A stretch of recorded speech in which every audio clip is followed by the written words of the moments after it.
Hello friends, welcome back to my channel. So ಇವತ್ತಿನ recipe ನಾವು chicken ಸಾರು ಮಾಡೋದು ಹೇಗೆ ಅಂತ ಹೇಳ್ತೀವಿ. ಸೊ ಅದಕ್ಕೆ ಇಲ್ಲಿ 1-2 kg ಚಿಕನ್ ತೊಗೊಂಡಿದ್ದೀವಿ.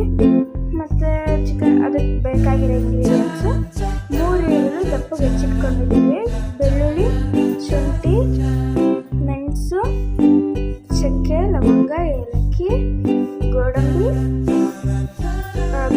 ನಿಮ್ಮ ಹತ್ರ ಇದ್ದರೆ ಹಾಕೋಬೋದು. ಅದು ಯಾಕಂದರೆ ಇನ್ನೂ ಕ್ರೀಮಿ ಆಗಿರುತ್ತೆ, ಚೆನ್ನಾಗಿರುತ್ತೆ ತುಂಬ.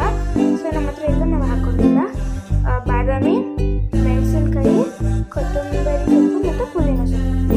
ಇದನ್ನು ಇವಾಗ ರುಬ್ಬಕ್ಕೆ ಹಾಕೋತಾ ಇದ್ದೀವಿ.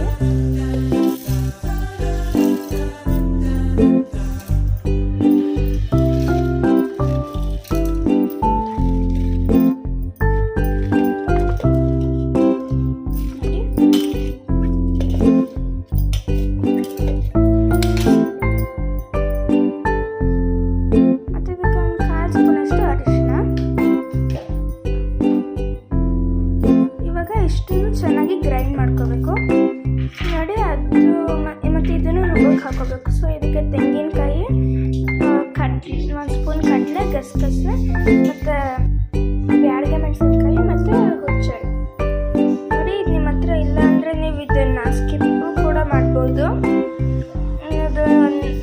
ಅದು ಕಂಪ್ಲೀಟ್ಲಿ ಆಪ್ಷನಲ್ ಇದು. ನಿಮ್ಮ ಹತ್ರ ಇಲ್ಲ ಅಂದರೆ ಹಾಕೊಳ್ದೇನೆ ಇರ್ಬೋದು.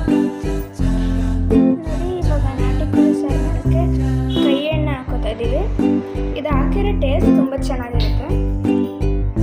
ಇದೆಲ್ಲ ಬೇಕಾದ್ರೆ ನೀವು ಯಾವ ಎಣ್ಣೆನಾದ್ರೂ ಯೂಸ್ ಮಾಡ್ಬೋದು.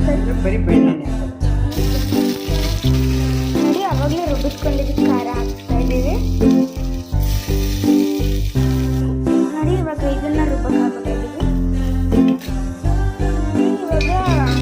ನೋಡಿ. ಇವಾಗ ಚಿಕನ್ ಹಾಕೋಬೇಕು. ಇದೆಲ್ಲ ಚೆನ್ನಾಗಿ ರೋಸ್ಟ್ ಆಗಬೇಕು ಮಸಾಲದೊಳಗಡೆ. ಚೆನ್ನಾಗಿ